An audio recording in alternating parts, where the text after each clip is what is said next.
এগুলো সব বলা হয় ম্যান মেড রিলিজিয়ান, মানুষের তৈরি ধর্ম। তো হিন্দুদের মধ্যে এরকম শতাধিক শাখা প্রশাখা, আবার মুসলমানদের মধ্যেও তাই, যার জন্য তাদের মধ্যে মারামারি। আবার ইহুদিদের মধ্যেও তাই, খ্রিস্টানদের মধ্যেও তাই, ওই দলাদলি। তার মানে এর মধ্যে ভাগাভাগি। ওরা যদি জানতো যে এরা সনাতন ধর্ম নিয়ে আলোচনা হচ্ছে, তাহলে আমাদের বন্ধ রেখে ওখানে গিয়ে বসি, এটা ওরা চেষ্টা করতো। তা না করে ওরা নিজের মাল নিজে বিক্রি করে যাচ্ছে।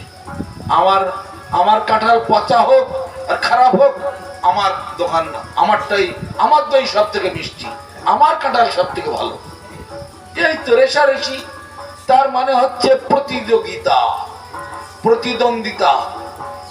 এই প্রতিদ্বন্দ্বিতা বা প্রতিযোগিতা এইগুলো ধর্ম নয়। তো ক্যানবেরাতে যখন সেই ইউনিভার্সিটির ছেলেগুলো জিজ্ঞাসা করছেন কেন তাহলে এত দলাদলি হয়ে গেছে সারা ভারত জুড়ে, সারা পৃথিবী জুড়ে, গুরু মহারাজ একটা শ্লোক বলে উত্তর দিলেন। আবার কি রহস্যজনক, ওরা প্রশ্নটা করতে যাচ্ছে কিন্তু গুছিয়ে বলতে পারছে না। মানে গুছিয়ে প্রশ্নটা তো করতে হবে, অথচ ইংরেজিতে কথাবার্তা হয় ওখানে, বাংলা টাংলা চলে না। বিদেশে গেলে আমাদের সব ইংরেজিতেই বলতে হয়। তা গুছিয়ে বলতে পারছে না।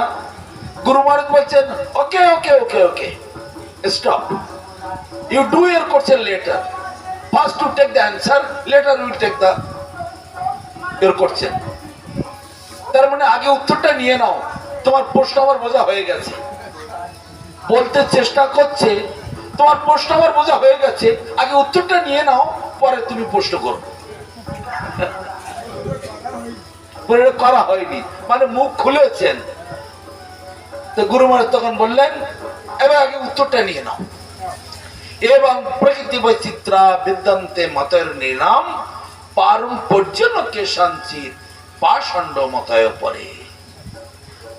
ভাগবত শ্লোকটি এইভাবে পারম্পর্যক্রমে জিনিসটি ধারাবাহিক ভাবে চলে আসছিল।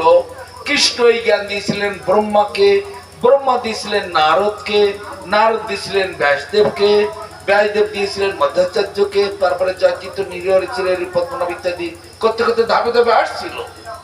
মাঝখানে পড়ে নানা রকম বিকৃত হয়ে গেল, মানুষেরাই করলেন বিকৃত ভাব। সেই বিকৃত ভাবকে আবার ঠিক করার জন্য ভগবান মাঝখানে এসে আবার নিচে এসে জ্বলে উঠলেন, মানে আলো জ্বেলে ফেললেন গৌরাঙ্গ মহাপ্রভু হয়ে। পুনরায় ওটাকে আবার সংশোধন করে পথ একটা দেখিয়ে দিলেন। কিন্তু তবু মানুষের চেতনা নাই, বিশ্বাস নাই। এগুলো সব মানুষে তৈরি করেছে এত ধর্ম। এই সনাতন ধর্ম, আকাশে সূর্য যেমন একটা, তেমনি ধর্ম একটা। দুটি ধর্ম কখনো নয়। এমনকি অহংকার যতক্ষণ আমরা না ছাড়তে পারছি ততক্ষণ পর্যন্ত এর সংশোধন কোনো কালে হবে না।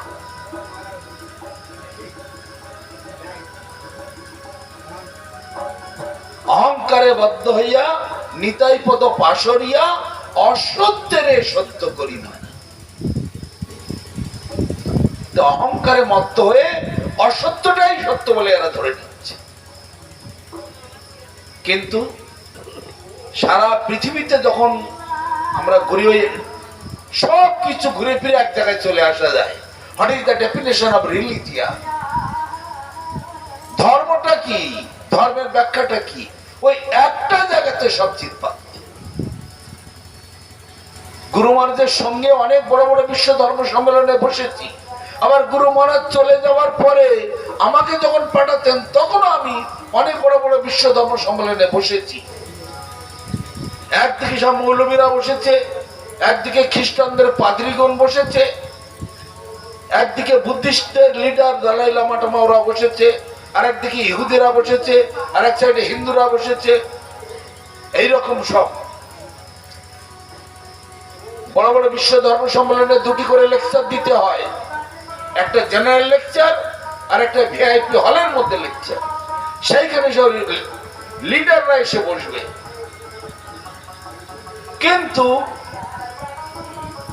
সেই সব লিডাররা সবাই প্রশ্ন করছে।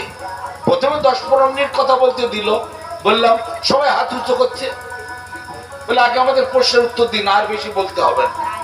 এবার প্রশ্নের উত্তর দেওয়া হচ্ছে, প্রশ্ন উত্তর চলছে চলতে চলতে চলতে চলতে 1.5 ঘন্টার প্রোগ্রাম, 2 ঘন্টার প্রোগ্রাম, 8 ঘন্টা, 10 ঘন্টা, 12 ঘন্টা, 16 ঘন্টা, 18 ঘন্টা, কোন কোন প্রোগ্রাম আমি চালিয়েছি 20 ঘন্টা পর্যন্ত একই জায়গায় বসে। আরে তোমাদের খাওয়া ঘুম নেই? খাওয়া ঘুম তো আছে, এতকাল তো খাচ্ছি আর ঘুমোচ্ছি, এই জিনিসটি তো আর পাবো না। আপনারা চলে গেলে এই জিনিসটি পাবো না। আপনাদের ভান্ডারে যা আছে সবটা আমাদের একটু দিয়ে যান দয়া করে। আপনারা তো দিতে এসেছেন। জিজ্ঞাসাটা দেখুন, আমাদের দেশের মানুষদের এরকম জিজ্ঞাসা নাই। রাস্তাঘাটে আমরা যখন চলি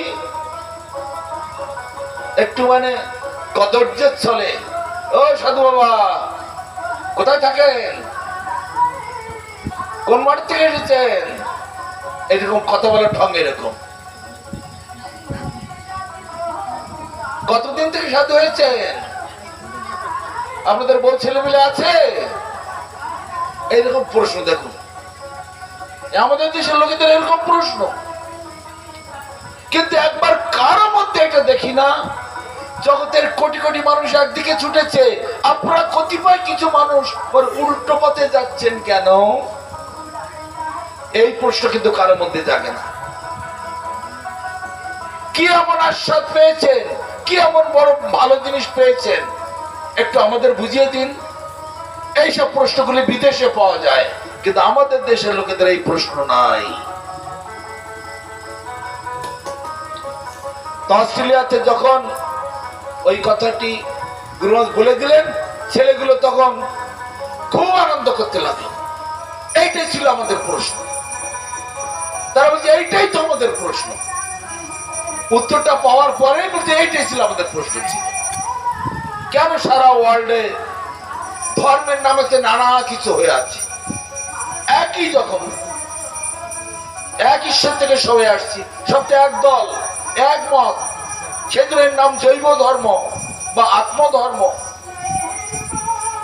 সনাতন ধর্ম, আত্মা তো সনাতন বস্তু, আত্মা তো সনাতন বস্তু, অর্থাৎ সনাতন ধর্ম।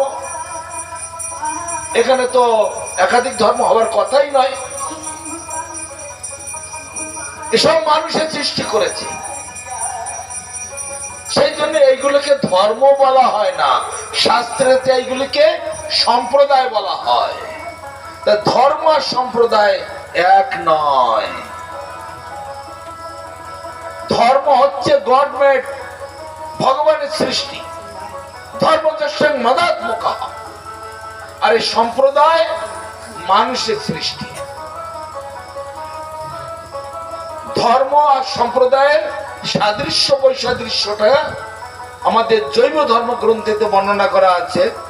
ভক্তি বিনোদ ঠাকুর সুন্দরভাবে ব্যাখ্যা করে দিয়েছেন, ভাগবতেই আছে, ভাগবতের মধ্যেই আছে।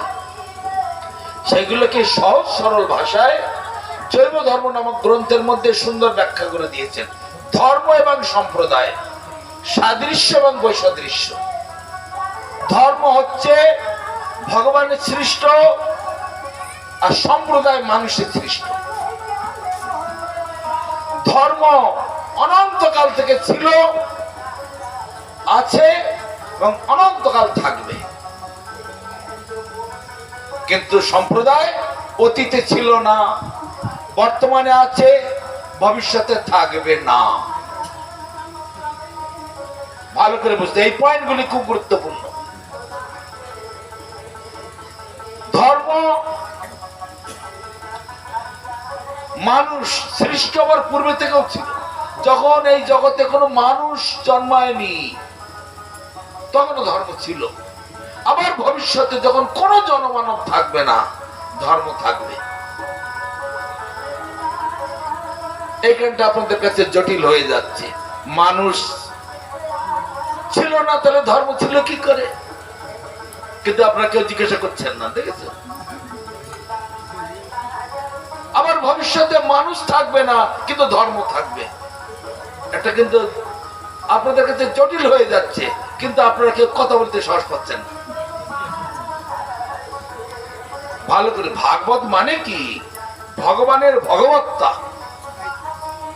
একেবারে পুঙ্খানুপুঙ্খ ভাবে চর্চা করা।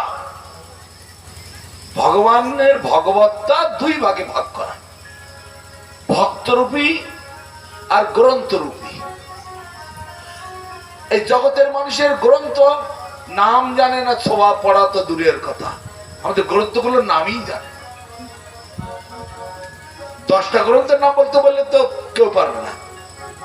ওই রামায়ণ, মহাভারত, গীতা, এই দুটা একটা বড় বড় হয়তো বলতে পারবে, কিন্তু আমাদের লক্ষ লক্ষ গ্রন্থ। তো ধর্ম সর্বকালেই ছিল।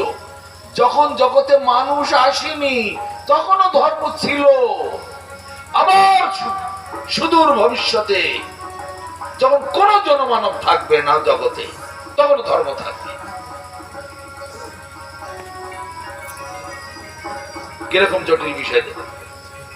বিদেশের এগুলো সব খোঁজ করবে, কথার অর্থ কি, ব্যাখ্যা কি, ব্যাখ্যা করো। আমাদের দেশের লোকের জিজ্ঞাসা নেই।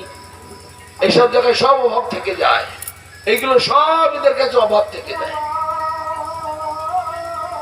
তারপরে ধর্মকে কেউ কখনো নষ্ট করতে পারে না, কেউ ধ্বংস করতে পারে না, কেউ তার সঙ্গে কম্পিটিশন যেতে পারে না। এটা আনচেঞ্জেবল, আনচ্যালেঞ্জেবল। কিন্তু সম্প্রদায় সবাই চ্যালেঞ্জ করতে পারে, এ ধ্বংস হয়ে যাবে একদিন। কেন? যে জিনিস সৃষ্টি হয়েছে সেই জিনিস ধ্বংস হবেই হবে। আর যে জিনিস কখনো সৃষ্টি হয়নি তার ধ্বংস হবে না কখনো। জন্ম যার হয়েছে, মৃত্যু তার হবেই হবে। আর যার কখনো জন্মই হয়নি তার মৃত্যু হওয়ার কথাই নেই, নাকি? জন্ম হয়নি তার মৃত্যু আবার হবে কেন? আমাদের আত্মা অজ, নিত্য, শাশ্বত, প্রাণ নহন্যতে অন্যমানে শরীরে। অজ মানে জন্মরহিত। আমরা কখনো জন্মাই না, আমরা কখনো মরি না, কেউ আমাদের মারতে পারে না। তাহলে মরা কথাটা কাদের ভাষা? অজ্ঞ, অজ্ঞ মানুষের। ইংরেজিতে একটি কথা আছে, mortality is the word, it is always available in the material dictionary. R immortality is the word, it is always available in the transcendental dictionary. মানে অমৃতত্ব আর মৃতত্ব, এই মৃত্যু কথাটা জড় জগতের ডিকশনারিতে পাওয়া যায়, আর অমৃত্যু, মৃত্যু হবে না, এই কথাটা ভগবানের জগতের ডিকশনারিতে পাওয়া যায়, অর্থাৎ ভাগবতে পাওয়া যায়। তা শিক্ষা এখানে দুই রকম, একটা জড় শিক্ষা আর একটা দিব্য শিক্ষা। জ্ঞানও দুই রকম, একটা জড় জ্ঞান, একটা দিব্য জ্ঞান। আবার গীতাতে দৈবাৎ